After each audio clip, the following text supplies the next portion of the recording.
خوش آمدید۔ حال ہی میں پاکستان کے وزیر خزانہ مفتاح اسماعیل واشنگٹن ڈی سی میں آئی ایم ایف کے ساتھ مذاکرات کرنے کے لیے گئے ہوئے تھے، اور وہ بڑے خوش ہو کر واپس آئے کہ مذاکرات بڑے اچھے گئے اور آئی ایم ایف کا پروگرام ریزیوم ہو رہا ہے، اور ساتھ ساتھ میں آئی ایم ایف نے کچھ رعایت بھی کر دی ہیں۔ لیکن سوال یہ کہ پاکستان کیوں ہر سال کچھ سال بعد آئی ایم ایف کے پاس جاتا ہے؟ کیا وجہ ہے کہ پاکستان اتنا مقروض ہے؟ اور اس پر ہم بات کریں گے ڈاکٹر پرویز ہود بھائی کے ساتھ۔ ڈاکٹر صاحب، پاکستان کیوں کچھ سال بعد آئی ایم ایف کے پاس جاتا ہے؟ 22 دفعہ گیا، میرا خیال ہے یہ 23واں موقع ہے، مگر اس میں کوئی تعجب کی بات نہیں ہے۔ اگر آپ پیچھے چلیں سن 47 کے لگ بھگ، ہاں پاکستان بن چکا تھا، اس کے 2 دن بعد کوئی صحافی آئی تھی جو لائف میگزین کی تھی، اور انہوں نے جناح صاحب سے پوچھا کہ جناح صاحب یہ بتائیں کہ جو ملک آپ نے بنایا ہے اس کے کوئی وسائل تو ہیں نہیں، یہاں آپ کے پاس صنعتیں نہیں ہیں، یہاں ادھر کوئی بڑے شہر بھی نہیں ہیں، آپ کے لوگوں میں وہ تعلیم بھی نہیں ہے، تو پھر آپ کیا سمجھتے ہیں یہ ملک کیسے چلے گا؟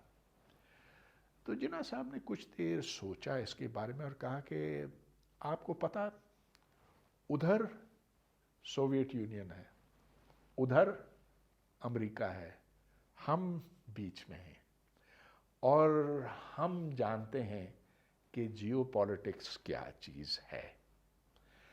لہٰذا ہم یہ کہہ سکتے ہیں کہ پاکستان اس ذہنی کیفیت کے ساتھ شروع ہوا، اور یہ سوچ بدلی نہیں ہے۔ تو ہمیں پتہ ہے کہ اس کے جناح صاحب کی وفات کے کچھ دیر بعد لیاقت علی خان نے یہ فیصلہ کیا کہ اب جانا ہے جو بڑی طاقتیں ہیں ان کی طرف۔ پہلے یہ سوچا تھا کہ روس ادھر بھی جا کر ایک ان سے ملاقات کی جائے، لیکن پھر وہ اس سے مکر گئے، اور پھر امریکہ ہمارا سہارا بنا۔ اچھا، اس وقت کورین وار کا زمانہ تھا، کچھ تھوڑا بہت فائدہ ہوا اس سے ہمیں، امریکہ نے امداد یہاں بھیجی، اور ساتھ ساتھ کہا کہ کورین وار کے لیے بھی ہمیں کچھ ساز و سامان تیار کر کے دو۔ تو یہاں ہم اگرچہ اپنے سپاہیوں کو وہاں نہیں بھیجا، ہم سے کہا بھی نہیں گیا کہ ادھر بھیجو، لیکن ہم ان کے لیے کچھ سامان تیار کرتے گئے۔ لیکن اب جو سرد جنگ وہاں اس خطے میں پہنچی، تو امریکہ زیادہ سے زیادہ چاہ رہا تھا کہ پاکستان اسی کے کیمپ کا رکن بنے، اور ہم نے خوشی سے یہ بات قبول کی۔ پھر ایوب خان کا دور آیا، اور ایوب خان نے تو واشنگٹن میں جا کر اپنا وہ مقام بنایا کہ جان فاسٹر ڈلس نے کہا پاکستان از آور موسٹ allied ally، یعنی کہ کمیونزم کے خلاف، سوویت یونین کے خلاف اس سے ہمارا بڑا دوست رفیق کوئی نہیں۔ ہم سینٹو سیٹوں میں شامل ہو گئے جو دفاعی معاہدے تھے، اور ساتھ ساتھ امریکہ امداد بھیجتا چلا گیا، جس کو میں یہ کہوں گا کہ ایوب خان نے کسی حد تک ٹھیک استعمال کیا، کیونکہ صنعتیں جو لگیں وہ زیادہ ایوب خان کے دور میں لگیں، اور اب ہم پوری طرح سے امریکہ کی گرفت میں آ گئے۔ لیکن اس کا نتیجہ یہ ہوا کہ ہم خود انحصاری پر سے ہٹ کے ہم نے اپنا بوجھ امریکہ کے اوپر ڈال دیا۔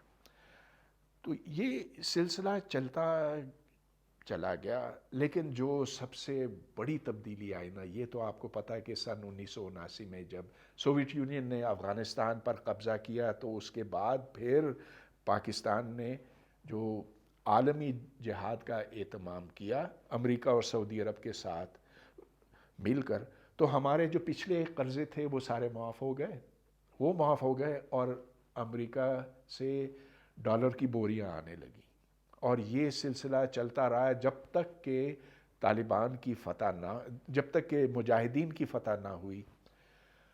پھر 9/11 کا دور آتا ہے۔ اب جتنے قرضے ہمارے اس دوران تھے وہ بھی معاف کر دیے گئے.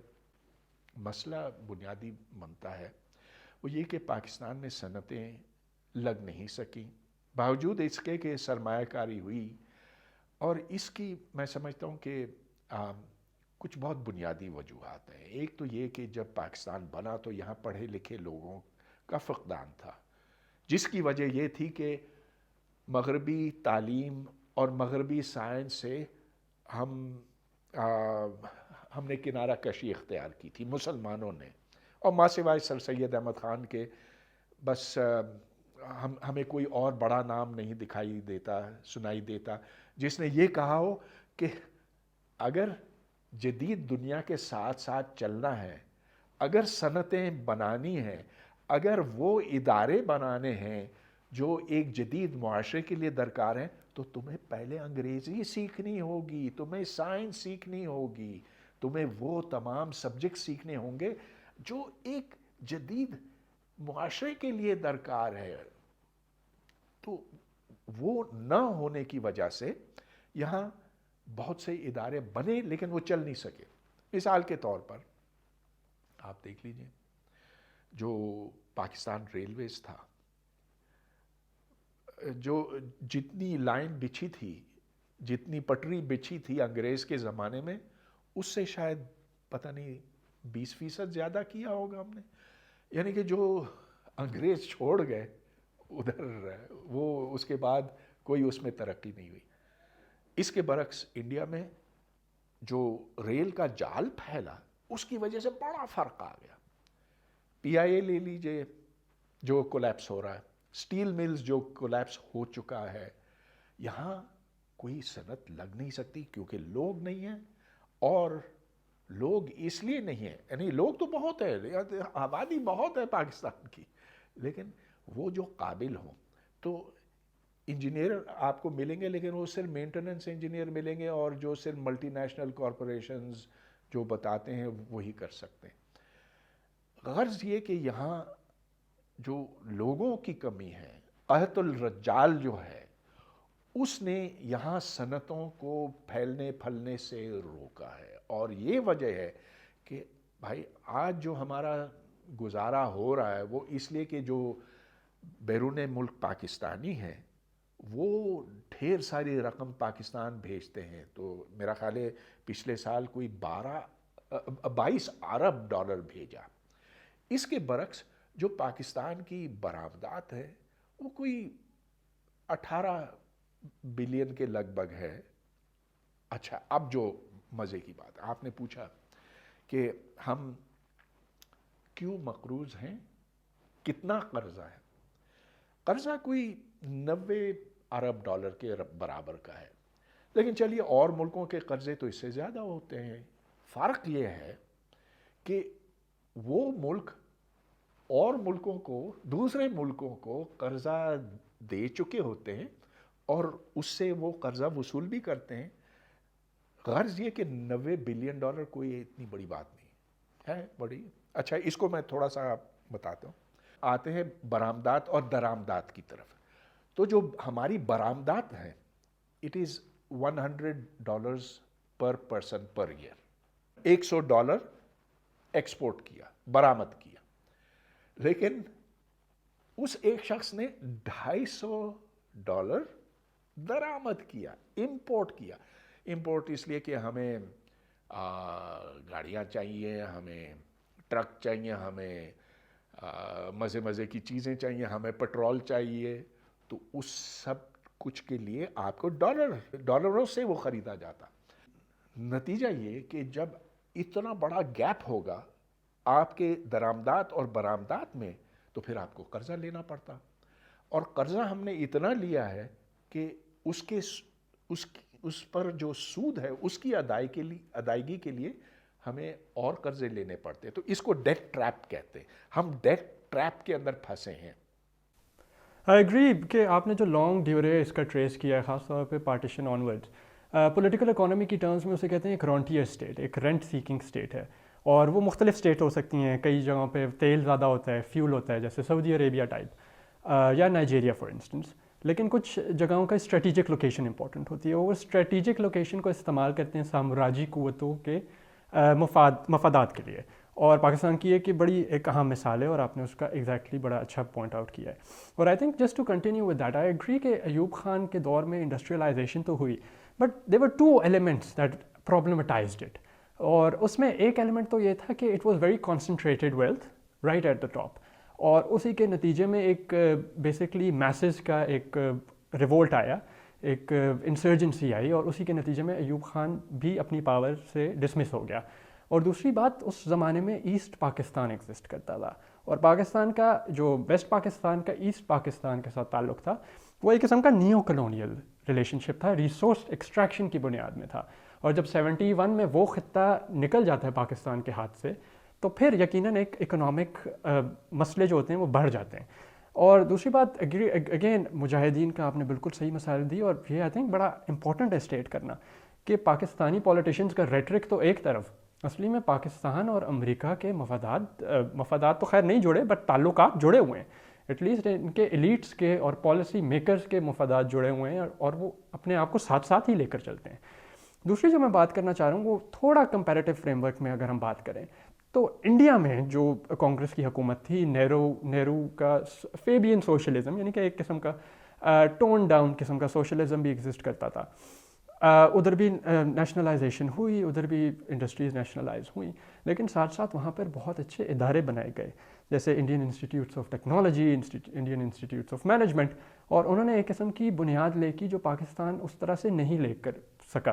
تو کیا اس کی وجہ تھی, Y was this contrasting development, یعنی کہ ایک جگہ ایجوکیشن پہ ہو رہا ہے کام, دوسری جگہ نہیں ہو رہا ہے ایجوکیشن پہ. ہاں, دو علیحدہ باتیں ہیں یہاں پہ. ایک بات جس سے میں اتفاق نہیں کروں گا کہ جو امریکہ کی ایلیٹ ہے اور پاکستان کی ایلیٹ ہے وہ اب ان کے مفادات ایک ہیں. اب یہ حالانکہ بات درست تھی پہلے, لیکن اب ایک بہت بڑا ان کے بیچ میں ایک خلیج, ایک بہت بڑا فرق آ گیا. اب پاکستان یہ دیکھتا ہے کہ اس کا مستقبل چین کے ساتھ جڑا ہوا ہے, اور اگر آپ یہ دیکھیں کہ کتنا قرضہ ہم ان سے لے چکے ہیں, اور یہ سی پیک کی سمت جا رہا. سی پیک سے ہم نے کوئی 62 بلین ڈالر اب تک لیے ہیں, اور یہ ایک ڈیٹ ٹریپ بن گیا ہے ہمارے لیے. ہاں, جو رقم چائنیز حکومت دیتی ہے نا اس پر کوئی اتنا زیادہ سود نہیں ہے, 2% ہے, آئی ایم ایف کا 1% ہے. لیکن جو چائنیز کمپنیاں پاکستان کو دیتی ہیں, جو یہاں سرمایہ کاری کرتی ہیں, اور جو اس پر ریٹرنز ہیں اور جو سود ہمیں واپس کرنا پڑتا وہ 5% کے ریٹ پر ہے, بہت زیادہ ہے, کمرشل ریٹ سے بھی زیادہ ہے یا اس کے لگ بھگ ہے. اچھا, اب مسئلہ یہ بنا ہے کہ ہم چاہتے تو ہیں کہ امریکہ کے ساتھ قریب ہو جائیں پھر سے, لیکن یا تو آپ امریکہ کے ساتھ ہوں گے یا چین کے ساتھ ہوں گے, اور ہم نے کہا کہ ہم چین کے ساتھ ہوں گے. ٹھیک ہے, چین اگر مسلمانوں کے ساتھ برتاؤ اچھا نہیں بھی کرتا تو ہم منہ موڑ لیں گے. جتنا ویغور مسلمانوں پر ظلم ہوتا ہے پاکستان تو وہ اس کو ماننے کے لیے بھی تیار نہیں ہے. ہمیں پتہ ہے کہ یہ ہو رہا ہے لیکن ہم ماننے کے لیے تیار نہیں ہیں. اب یہاں ایک ڈیٹ ٹریپ بن رہا ہے, اور اس سے کیسے چھٹکارا حاصل کیا جائے پتہ نہیں. انفراسٹرکچر تو بنا ہے, چائنا کی وجہ سے پاکستان میں سڑکیں بنی ہیں, پاور پلانٹس بنے ہیں, لیکن ان پاور پلانٹس کو ٹھیک طرح سے چلایا نہیں گیا. نتیجہ یہ کہ اوور کیپیسٹی تو ہے, لیکن آج یہاں لوڈ شیڈنگ ہو رہی ہے کیونکہ تیل کا بندوبست نہیں ہوا, کوئلے کا بندوبست نہیں ہوا, اور خدا جانے وہ نیوکلیر پاور پلانٹس ٹھیک چل بھی رہے ہیں کہ نہیں. اگر چل رہے ہوتے تو ہمیں ضرور وہ بتاتے, لیکن خاموشی ہے وہاں پر. تو ویسے بھی نیوکلیر پاور پلانٹس تو 5% ہے آف ٹوٹل. تو یہ جو گیس اور تیل کا مسئلہ ہے وہ ہم ہینڈل نہیں کر سکے, اور وہ انکمپٹنس ہے, ہماری نااہلی ہے, حکومت کی نااہلی ہے. اور چھوڑ دیجئے اس بات کو کہ یہ حکومت پی ایم ایل این کی ہے یا پی ٹی آئی کی ہے, بات یہ کہ لوگ وہی ہیں، وہ اسی انداز میں چلائیں گے. تو جس بات پہ میں زور دینا چاہتا ہوں کہ یہاں قحط الرجال ہے، لوگ نہیں ہیں. اور وہ لوگ اس لیے نہیں ہیں کہ ہماری تعلیم اس معیار کی نہیں جو ایک جدید معاشرے کے لیے درکار ہے. ہم نے بچوں کو سوچنا سمجھنا سکھایا نہیں. نتیجہ یہ کہ جب وہ کالج پہنچتے ہیں یا یونیورسٹی پہنچتے ہیں تو انہیں وہ چیزیں نہیں آتی جو ایک عام انجینئر کو آتی ہے، ایک عام اکانومسٹ کو آتی ہے، جو کہیں اور ہوتا ہے. بڑا انفارچونیٹ سی بات ہے کہ پاکستان کو مختلف جو سامراجی قوتیں ہیں ان کے آپس میں کرنا پڑتا ہے ڈیل. یعنی کہ کبھی وہ روس اور امریکہ کے درمیان فیصلہ ہو کہ ہم کس کے ساتھ جائیں گے، کبھی وہ امریکہ اور چائنا کے ساتھ فیصلہ ہو. اور ان اینی کیس یہ جو ہے یہ سیلف ڈپینڈنسی، جیسے ہم نے کہا کہ پاکستان میں اس طرح سے انڈسٹریلائزیشن نہیں ہوئی پراپر، جس کے تحت وہ زیادہ چیزیں ایکسپورٹ کر سکے، زیادہ چیزیں باہر بھیج سکے. اسی وجہ سے ان کی ڈپینڈنسی ہے اوورسیز پاکستانی پہ، اور پاکستان کی سب سے بڑی ایکسپورٹ بھی ایک طرح سے اوورسیز پاکستانی ہی ہیں. اب اس میں یقیناً دو پہلو ہیں. ایک تو تعلیم کی قلت ہے، کریٹیکل تھنکنگ نہیں ہے، کریٹیوٹی نہیں ہے.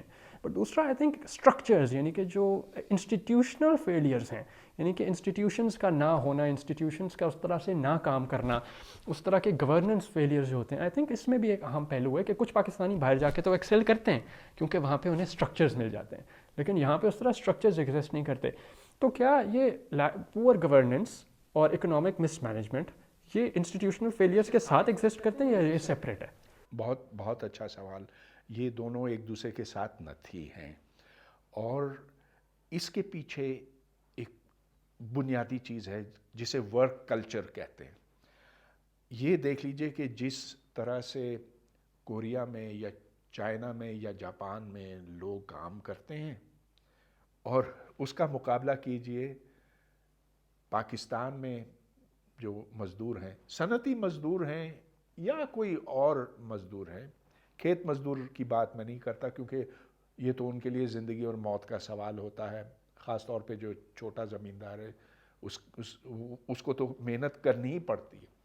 لیکن جو دفاتر میں ورک کلچر ہے، جو ہماری فیکٹریوں میں ہے، جو سرکار کے اندر ہے، جو اسکول کالج میں ہے، تو اس میں تو ایسے لگتا ہے کہ ہمیں تو اس دنیا کی پرواہ ہی نہیں ہے.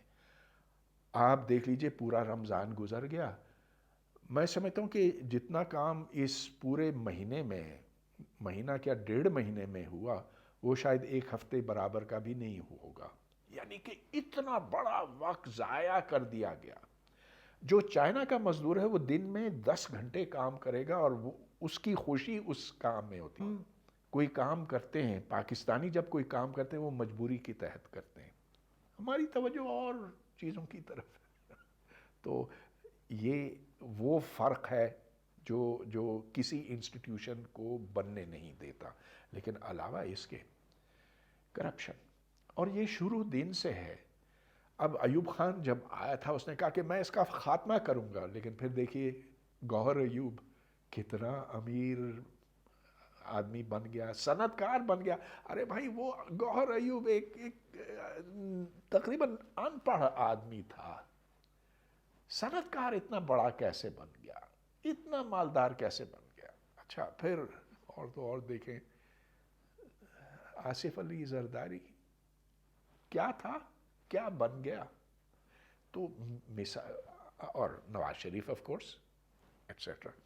تو جو کرپشن ہماری اساس میں ہے، بنیاد میں ہے، اور جسے ہم برا اس لیے نہیں کہتے کہ کہیں کچھ کسی آسمانی کتاب میں اس کو منع نہیں کیا گیا. کہاں لکھا ہے کہ وائٹ کالر کرائم کی کیا سزا ہونی چاہیے؟ ایسے تو نہیں نا کہ انہوں نے جا کے کسی کا دروازہ توڑا اور ادھر سے زیور وغیرہ چوری کیے یا ادھر جو نقد تھا، وہ تو نہیں ہے. یہ تو سارا وائٹ کالر کرائم ہے، اور وائٹ کالر کرائم کو ہمارے سماج میں برا نہیں سمجھا جاتا ہے. جبکہ بہت زیادہ جو آج کل چوریاں ہوتی ہیں، جن کو میں چوریاں ہی کہوں گا، وہ ہوتے ہیں لینڈ گریبز. یعنی کہ پاکستان میں جو سب سے بڑا ایک قسم کا سیکٹر ہے وہ ہے ریئل اسٹیٹ کا، اور real state is extremely in productive. یعنی کہ وہاں سے طریقہ کار کیا ہے ریئل اسٹیٹ سوسائٹی بنانے کا، اور وہ ملک ریاض سب سے بڑی اگزامپل ہے، اور اس کے ساتھ ساتھ ڈی ایچ ایز جو کہ آرمی ویلفیئر فاؤنڈیشن چلاتا ہے. سو بیسکلی کہنے کا مقصد یہ ہے کہ جو لینڈ گریبز ہیں اس میں ملٹیپل مسئلے ہیں. ایک تو جس طریقے کار سے لوگوں کو اپنے زمینوں سے بے دخل کر کر ان جگہوں کی پلاٹنگ ہوتی ہے، اس جگہوں پر پلاٹس بنا کر سوسائٹی بنائی دی جاتی ہے. ایک پہلا مسئلہ تو یہ ہو گیا. دوسرا اس کا ایکولوجیکل مسئلہ ہوتا ہے، اور تیسرا اس کا مسئلہ یہ ہوتا ہے کہ وہ لینڈ کانسنٹریشن ہو جاتی ہے. یعنی کہ ساری جو پاکستان کی انویسٹمنٹ ہے، اور ایون اوورسیز پاکستانیز کی جو انویسٹمنٹ آتی ہے، وہ زمین میں چلی جاتی ہے. زمین میں جانے کا مطلب یہ ہے کہ وہ ان پروڈکٹیو ہے، اس میں نہ کسی کو روزگار مل رہا ہے، نہ کچھ پیدا ہو رہا ہے، اور نہ کچھ ایکسپورٹ ہو رہا ہے. اور اس کانسنٹریشن کی وجہ ان اے وے اٹ از کہ انڈسٹریلائزیشن نہیں ہوئی. اور دوسرا یہ ہے کہ نہ ہی اس ملک میں کبھی اس طرح سے سنجیدگی سے سوچا گیا ہے لینڈ ریڈسٹریبیوشن کے بارے میں، کہ بھئی ایک انسان کے پاس کتنا زمین ہو سکتی ہے، ایک بندے کے پاس کتنے گھر ہو سکتے ہیں. کیونکہ سوال تو ایک طرح سے بڑا بنیادی ہے کہ ایک بندے کے پاس اگر 10 گھر ہوں گے تو بہت سے لوگوں کے پاس نہیں گھر ہوں گے. تو کیا وجہ ہے کہ اس طرح کی کوئی ڈیمانڈ نہیں ہے گراس روٹ سے؟ آپ کی بات سے مجھے یہ یاد آتا ہے کہ جب جنرل مشرف نے ٹیک اوور کیا تو اس نے کہا دیکھو میں بہت صاف شفاف انسان ہوں، جو کچھ ہے میرے سامنے اس میں کر دیتا ہوں. اور اس کے 6 پلاٹ تھے اور 3 بڑے گھر تھے. ارے بھائی یہ اتنے بڑے گھر تھے کہ ہر ایک پتہ نہیں 10 آج کل کی قیمتوں کے حوالے سے 20 30 کروڑ کا ہوگا. تو اس چیز کو تو نارملائز کیا گیا ہے.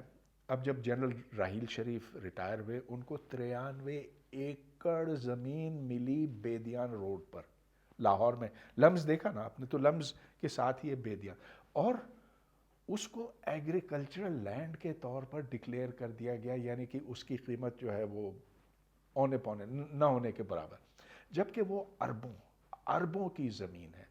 اور یہ نارمل ہے. آپ نے جو ڈی ایچ اے کی بات کی، ہر شہر میں ڈی ایچ اے ہے، تو یہ ایلیٹ کیپچر کا ایک پہلو ہے. اور یہ بالکل صحیح کہا آپ نے کہ یہ بالکل ہی نان پروڈکٹیو ہے. اچھا، اس پر کوئی ٹیکس بھی نہیں دیا جاتا. وہ ٹیکس اس طرح سے، اب میں آپ کو مثال دیتا ہوں. عمران خان نے، آپ ویکیپیڈیا پہ جا کر دیکھیں تو اپنی جو بنی گلا کا محل ہے جہاں وہ آج بھی ہے، تو اس کی جو پراپرٹی ویلیو ڈکلیئر کی ہے نا، کچھ وقت پہلے میں نے نیٹ پہ دیکھا تھا، آپ کو بھی جا کے چیک کرنا ہوگا، وہ 3.5 کروڑ تھی. 3.5 کروڑ. ارے بھائی 3.5 کروڑ میں آپ کو آج کل بمشکل ایک فلیٹ ملتا ہے. اگر آپ کوئی اسلام آباد کے F6 میں خریدیں یا بانی گلا میں خریدیں تو you won't get anything. جو جتنا بڑا گھر ہے اس کا، وہ کیا اندازہ آپ کا کتنے کا ہوگا؟ 50 60 70 کروڑ. تو اب یہ وہ شخص ہے جو صادق اور امین ہے، اور بھی بہت سے صادق اور امین ہیں، وہ بھی کوئی ٹیکس نہیں دیتے. پراپرٹی ٹیکس اونے پونے برائے نام ہی ہے. اور خیر 3 کروڑ پہ کیا دینا ہے جبکہ اس سے 20 گنا زیادہ اس کی قیمت ہے. اب یہ تب ممکن ہو سکتا ہے، یعنی جو آبادی کا پھیلاؤ ہے، کہ اگر ٹرانسپورٹ ہو، ایک جگہ سے آپ دوسری جگہ تک جا سکیں، تو اس کے لیے آپ کو کیا چیز چاہیے ہوتی؟ Public transport. نا پیٹرول چاہیے. پیٹرول. پبلک ٹرانسپورٹ نہیں. ہاں وہ بھی وہ تو ایک مستقبل کی چیز ہے نا، کاش کہ کسی دن مہیا ہو سب کو. لیکن یہ اس سب کچھ کے لیے آپ کو پیٹرول ڈیزل چاہیے ہوتا. تو اب میں اس بات پہ آتا ہوں کہ ہماری جو برآمدات ہیں وہ $100 ہے فی کس، فی شخص، فی پاکستانی. اور جو درآمدات ہیں دیٹس 250، 250. تو وہ جو فرق ہے نا، وہ اس لیے ہے کہ ہمیں پیٹرول چاہیے، ڈیزل چاہیے، گاڑیاں چاہیے، ٹرک چاہیے، جہاز چاہیے وغیرہ. اور اس جتنا پاکستان پھیلتا چلا جائے گا، شہر پھیلتے چلے جائیں گے، ہمیں اور زیادہ ڈیزل اور اس کی ضرورت پڑے گی. تو یہ دونوں ایک دوسرے کے ساتھ جڑے ہوئے. جو بیرون ملک پاکستانی ہیں وہ صنعتوں میں انویسٹ نہیں کرتے. ہاں بڑے وہ حب الوطن ہے نا، بڑے حب الوطن ہیں، وہ کہتے ہیں ہم پاکستان میں ہم انویسٹ کریں. ارے بھائی کرتے کیا ہے؟ آج آپ ایک پلاٹ لے لیں 1 کروڑ کا، تو 2 سال بعد وہ 3 کروڑ کا ہو جائے گا، یا چلیے 3 کروڑ نہیں، 2.5 کا تو ہو ہی جائے گا. ڈپینڈ کرتا ہے کہ آپ کی کتنی سمجھ ہے اس چیزوں کے بارے میں. تو جو پراپرٹی ڈیلر ہیں وہ سارے اسلام آباد میں اسی کام سے ہیں کہ وہ پلاٹ خریدیں گے بیچیں گے، خریدیں گے بیچیں گے. اب اس کے نتیجے میں ایک تو یہ کہ زرعی زمین کم ہوتی چلی جا رہی ہے. آپ جہاں آپ موٹر وے پر جائیں، یا آپ تو اسلام آباد سے لاہور جائیں، لاہور سے آپ کراچی جائیں، تو آپ دیکھیں گے کہ زرعی زمین ختم ہو رہی ہے. اور یہ ایک بہت پریشانی کی بات ہے، کیونکہ آبادی تیزی سے بڑھتی جا رہی ہے. اس آبادی کے لیے غلہ پیدا کرنے کے لیے، فصل تیار کرنے کے لیے آپ کو زمین چاہیے. وہ زمین چلی جا رہی ہے، پانی بھی ختم ہو رہا ہے. اسی وجہ سے تو پاکستان ایک زرعی ملک اپنے آپ کو کہتا ہے، پر پھر بھی یہاں پر جو گندم ہے وہ باہر سے برآمد کرنی پڑتی ہے. اور یہ آپ نے بالکل امپورٹنٹ پوائنٹ ریز کیا، جس طرح سے کلائمیٹ چینج کی وجہ سے ایگریکلچرل کرائسس تو اور زیادہ ہوگا. Is there a way out of this debt trap? Is there a way to reindustrialise? یعنی کہ پاکستان کو اب کیا کرنا پڑے گا؟ میرے خیال میں بہت سی چیزیں کرنی ہیں. ایک تو یہ کہ جو آبادی کا بم پھٹ رہا ہے اس وقت، اسے ہمیں کسی طرح سے قابو کرنا پڑے گا. یہ میرے نزدیک سب سے بڑا مسئلہ ہے پاکستان کا. یہ دیکھیں کہ جب پاکستان بنا تو آبادی یہاں 28 ملین کی تھی، اس وقت 220 ملین سے تجاوز کر گئی ہے. جو ہمارا 2.1 2.2 ریٹ آف گروتھ ہے اس وقت، تو آپ حساب لگائیں تو 2050 تک، یعنی کہ 2150، یہ تو اب نہیں 2050 آج کل، ہاں میں بھول گیا کس صدی میں ہم رہ رہے ہیں. تو 2050 تک پاکستان کی آبادی آپ کو پتہ کتنی ہوگی؟ 370 ملین. یعنی کہ اس کا تقریباً ڈبل سے تھوڑا کم. اس کا مطلب یہ کہ یہاں چھینا جھپٹی شروع ہوگی پانی کے لیے اور جگہ کے لیے.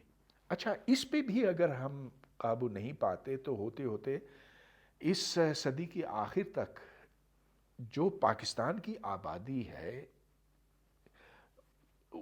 جو اس وقت ہوگی، وہ دنیا کی نصف آبادی کے برابر ہو جائے گی، جو نصف یعنی آج کی آبادی کے حوالے سے. بھائی اس کا ہم نام ہی نہیں لے سکتے. وہ کہتے ہیں کہ یہ مذہب کے خلاف ہے.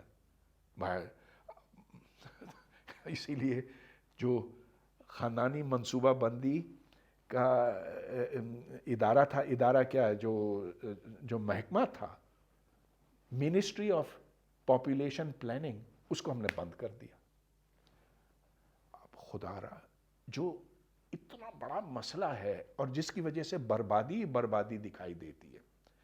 بھائی دیکھو، ہر طرف جنگلات کٹ گئے ہیں، اور وہ کٹتے اس لیے ہیں کہ لکڑی کی ضرورت ہے.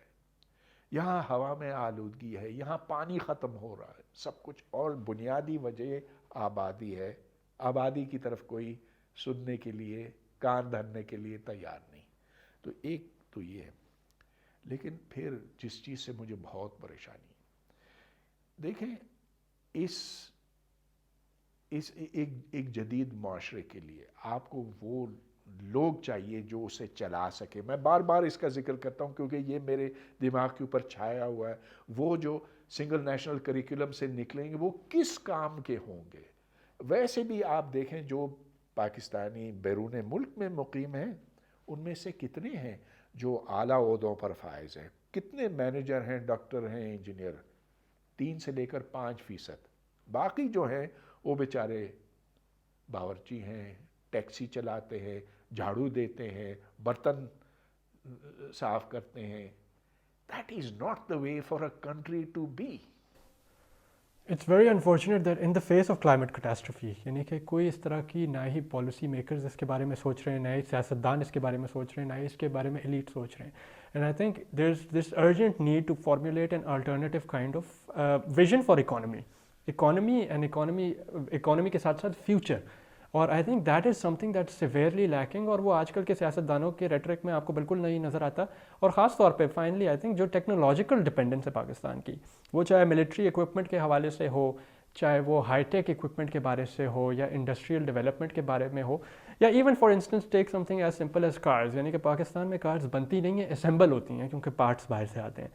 تو جب تک آئی تھنک ان چیزوں کے بارے میں نہیں سوچا جائے گا تب تک دیر از کیٹاسٹرفی جو کہ ہمارے بالکل سامنے. دیکھیں, what we need is an economy of peace, not an economy of war. شروع دن سے پاکستان کے سامنے ایک منزل, ایک گول رکھا گیا ہے کہ ہمیں کشمیر لینا ہے. کشمیر لینا ہے تو اس کے لیے ہمیں فوج کی ضرورت ہے. فوج کی ضرورت ہے تو فوج کی ضروریات پوری کرنی ہے. فوج کی ضروریات تو بڑھتی چلی گئی ہیں کیونکہ انڈیا بہت بڑا ملک ہے, اس سے آپ کشمیر چھین نہیں سکتے. بہت کوشش کی ہم نے 30 سال تک, کیا نہیں 30 سال نہیں, آپ سمجھ لیجیے کہ شروع دن سے لے کر آج تک, لیکن جنگیں بھی ہم نے لڑی ہیں اس پر. اور اب عمران خان کے 3 سال کے دوران یہاں خوب چیخ پکار ہوئی. یہ جو اس میرے گھر کے باہر کشمیر ہائی وے ہوتا تھا اس کو سری نگر ہائی وے کر دیا, اس خیال میں کہ یہ سڑک جو ہے ہمیں سری نگر تک لے جائے گی. خدا را کیا چیز, کیا ہوا بھری ہوئی ہے ان لوگوں کے دماغوں میں. اچھا, نتیجہ یہ کہ we are a war economy. ہم جتنا خرچ کرتے ہیں فوج کے اوپر, اس کو آپ دفاع نہ کہیں, دفاع اس کا ایک پہلو ہو سکتا ہے, میں نہیں کہتا ہوں کہ دفاعی ضروریات نہیں ہیں, لیکن وہ ہم نے اس ملک کو فوج کے حوالے کر دیا. یہ ہماری سیاست طے کرتے ہیں, یہ طے کرتے ہیں کہ کیا جہادی ادھر بھیجے جا سکتے ہیں کہ نہیں. پہلے یہ طے کیا تھا کہ ہاں بھیجیں گے, بھیجتے رہے. اب جب کہ تھپڑ پہ تھپڑ پڑی تو FATF کی طرف سے, IMF کی طرف سے, پوری دنیا کی طرف سے بشمول چین, تو ہم نے حافظ سعید کو اب 30 سال کی قید دے دی. یہ وہ شخص تھا جو پاکستان کا ہیرو تھا, جس کے اتنے ٹور تھے کہ لوگ اس کے سامنے کانپتے تھے. تو کیا ہوا اس کا؟ کچھ بھی نہیں نا. اب اگر پاکستان کو پٹری پر لانا ہے تو دیکھیں,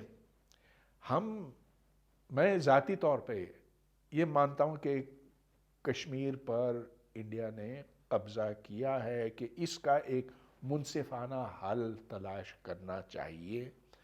اور جس کو ہم آزاد کشمیر کہتے ہیں اور جو مقبوضہ کشمیر ہے, تو ان ایک پولیٹیکل سولوشن ورک آؤٹ کرنے کی ضرورت ہے کہ وہاں جو لائن آف کنٹرول ہے اس کو نرم کر دیا جائے. آپ زور بازو سے کشمیر چھین نہیں سکتے انڈیا سے, اور نہ انڈیا پاکستان سے یہ کشمیر کا حصہ چھین سکتا. ٹھیک ہے, شور مچائیں گے وہ لوگ بھی, ہم بھی, لیکن دس از اے اسٹیل میٹ. اس بات کو قبول کر لو and then move ahead. There is a urgent need to move ahead. اور آئی تھنک کہ جو آپ نے وار اکانومی کی بات کی ہے, بہت ہی آپ نے امپورٹنٹ بات کی ہے کہ ہم نے ریئل اسٹیٹ کے ویسٹفل ایکسپینڈیچرز کے بارے میں بات تو کی, اور انویسٹمنٹ ٹریپ کے بارے میں بات کی, لیکن جو دفاعی اخراجات ہوتے ہیں, اور خاص طور پہ دیکھیں لوگوں کی تنخواہوں کے بارے میں بات نہیں کر رہا, لیکن میں کہہ رہا ہوں ویسٹفل ایکسپینڈیچرز جو ملٹری کے جاتے ہیں, اسی وجہ سے دیٹس ون امپورٹنٹ ایسپیکٹ جس کی وجہ سے ہمارا ڈیٹ اتنا زیادہ ہے. اور دوسرا, اس سے ریجنل کنیکٹیوٹی نہیں ہوتی, یعنی کہ پاکستان کو اس خطے میں تجارت کرنے سے بہت زیادہ فائدہ ہو سکتا ہے, اور اس پہ باقاعدہ ریسرچ پیپرز بھی ہیں. انڈیا سے اگر کنیکٹیوٹی ہو, اوپن بارڈرز ہوں, ٹریڈ ہو, تو اس سے بہت فائدہ ہو سکتا ہے. اسی طرح افغانستان کے ساتھ ہو تو اس میں بھی فائدہ, اور ایران کے ساتھ ہو تو اس میں بھی فائدہ. اور ایک جو پروجیکٹ ہے جو رکا ہوا ہے بڑے عرصے سے, کیونکہ پاکستانی پولیٹیشنز جو ہیں وہ ریٹرک کے طور پر زبان کے حد تک یا بولی کے حد تک تو کہتے ہیں کہ ہم اینٹی امپیریل ہیں، لیکن وہ کوئی پالیسی اس طرح کی فارمولیٹ نہیں کرتے. For instance take the example of Iran Pakistan India pipeline, gas pipeline. That would seriously help to lower our energy expenditures, and it would help to improve gas supplies as well. That's something that's not happening. Iran نے تو اپنی commitment پوری کر لی، وہ pipe line Pakistan کے border تک پہنچ گئی ہے، اور اب وہ ہم سے ہر جانا مانگ رہے کہ ہم نے تو اپنی کمٹمنٹ پوری کر لی، آپ نے اب تک اپنی طرف سے وہ لائن بارڈر تک نہیں پہنچائی ہے. تو ہاں یہ بات بالکل ٹھیک ہے. آخر امریکہ، اچھا اس میں یہ کہ امریکہ کی اتنی طاقت اب بھی ہے کہ ہم اگر ایران کے ساتھ معاہدہ کرتے ہیں تو اس سے ٹھیک ٹھاک چوٹ لگ سکتی ہے اگر پاکستان پر پابندیاں لگیں. لیکن دیکھیں پاکستان کو کہیں کہیں رسک لینا چاہیے اپنے فائدے میں. تو جیسا کہ آپ نے کہا انڈیا کے ساتھ اگر تجارت بحال کر دی جائے، اس میں انڈیا کا کچھ فائدہ ہوگا، لیکن کہیں زیادہ فائدہ ہمیں ہوگا. اس اندھی دشمنی میں ہم نے اس کو کٹ کر دیا. ہم مہنگے دفاعی سامان پر اپنا روپیہ خرچ کرتے ہیں، ہم ایک بڑی فوج کو ملک کے اوپر یوں حاوی کر چکے. تو اب peace economy, we need a peace economy, move away from 75 years of bad planning, bad policy. اب دیکھیں اصل بات یہ، میں خیال ہے اس کے بعد پھر میں کہہ چکا ہوں گا مکمل. بات یہ ہے کہ پاکستان جب بنا نا تو اس کے پیچھے کوئی سوچ نہیں تھی، صرف ایک سوچ تھی، وہ 2 نیشن تھیوری کی، کہ بس ہندو سے الگ ہو جاؤ. آگے کیا؟ اب جناح صاحب کے پاس کوئی پلان نہیں تھا. اور جو دوسرے پاکستان کے بانی سمجھے جاتے تھے انہوں نے کچھ لکھا پڑھا نہیں تھا، کسی کا نام بھی آج آپ لے نہیں سکتے. تو بس اس جلد بازی میں انہوں نے بنا دیا، اور اب ہمیں سمجھ میں نہیں آ رہا ہے کہ آگے کرنا کیا ہے علاوہ اس کے کہ کشمیر لینا ہے. تو اس سوچ سے ہٹ کے ہمیں ایک نئے ڈگر پر چلنے کی ضرورت ہے. وہ یہ کہ پاکستان کو ایک نارمل ملک بننا ہے، جس کا مطلب یہ کہ ہمیں اپنے لوگوں کی بھلائی اور صرف بھلائی کی طرف توجہ دینی ہے. ہمیں لوگوں کو اس زمانے کے حوالے سے تعلیم دینی ہے. یہ مدرسے کی تعلیم ہمیں کہیں نہیں پہنچائے گی، ہمیں جدید تعلیم چاہیے. اور جو ہم نے دشمنیاں اتنی کی ہوئی ہیں اپنے پڑوسیوں کے ساتھ، انہیں ختم کرنا ہے. چلو افغانستان تو ہم نے فتح کر لیا نا، کیسا فتح کیا؟ ان فوج کی جو امنگ تھی وہ تو پوری ہو گئی. آج افغانستان ہمارا ہو گیا. ہمارے سے مطلب یہ کہ ادھر ہماری چنی ہوئی حکومت آ گئی، طالبان کی حکومت آ گئی. لیکن کیا یہ اچھا ہوا پاکستان کے لیے؟ آج بھی ادھر سے دہشت گرد پاکستان کے اوپر حملہ آور ہے. چلیے بہت آگے کی بات ہے. مختصر یہ last word, Pakistan needs to become a normal country. And I think that's only going to happen if there is visionary politics, visionary leadership, and visionary policies that put Pakistanis front and center and not the elite. Thank you.